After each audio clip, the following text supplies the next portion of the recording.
Selamat pagi sahabat Alkitab yang terkasih. Mari kita awali hari ini dengan melakukan perenungan akan firman Tuhan. Bacaan Alkitab kita pada hari ini berasal dari kitab Mazmur pasalnya 128 ayat 1-6.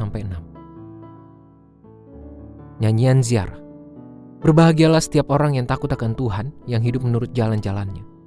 Engkau akan makan hasil jerih payah tanganmu. Berbahagialah engkau karena baiklah keadaanmu. Istrimu akan menjadi seperti pokok anggur yang subur di dalam rumahmu.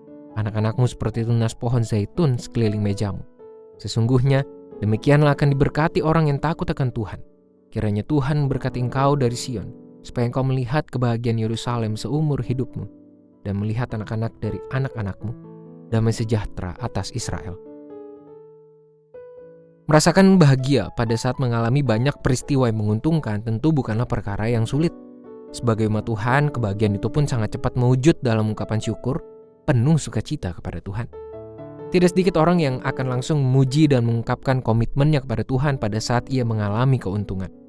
Namun kondisinya bisa berubah drastis ketika hidupnya justru sedang dirundung masalah atau mengalami banyak hal yang merugikan. Seberapa banyak umat Tuhan yang tetap memilih untuk bersyukur dan memuji Tuhan dalam komitmen iman meskipun ia sedang menghadapi pergumulan, dibanding pada saat ia sedang mengalami peristiwa yang dianggap menguntungkan. Gambaran hidup penuh berkat Tuhan yang muncul dalam syair Mazmur ini tentu sangat didambakan oleh setiap manusia yang percaya kepada Tuhan. Nampaknya sangatlah tidak mungkin jika seorang umat Tuhan justru menolak kondisi hidup penuh berkat Tuhan, serupa dengan gambaran dari syair Mazmur ini. Bersukacita dan bersyukur pada Tuhan di tengah kondisi hidup yang demikian pun tidaklah sulit untuk dilakukan. Setiap orang yang ada di dalamnya tentu akan sangat percaya diri dan seolah begitu meyakinkan, menunjukkan komitmen imannya kepada Tuhan.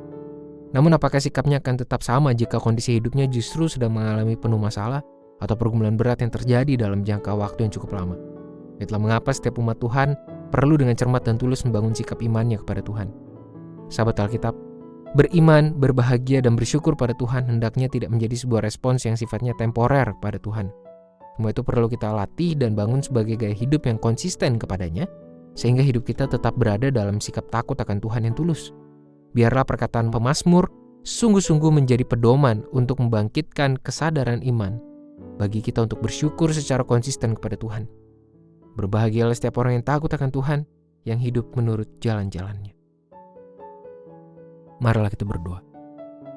Tuhan, tolonglah kami sebagai umat-Mu memiliki ketulusan iman, komitmen yang teguh untuk terus bersyukur, memuji Tuhan, dan menggantungkan segala harapan kami hanya kepada-Mu. Biarlah kami boleh menjadi umat yang terus setia. Hanya dalam nama Tuhan kami Yesus Kristus kami berdoa menyerahkan kehidupan kami. Amin.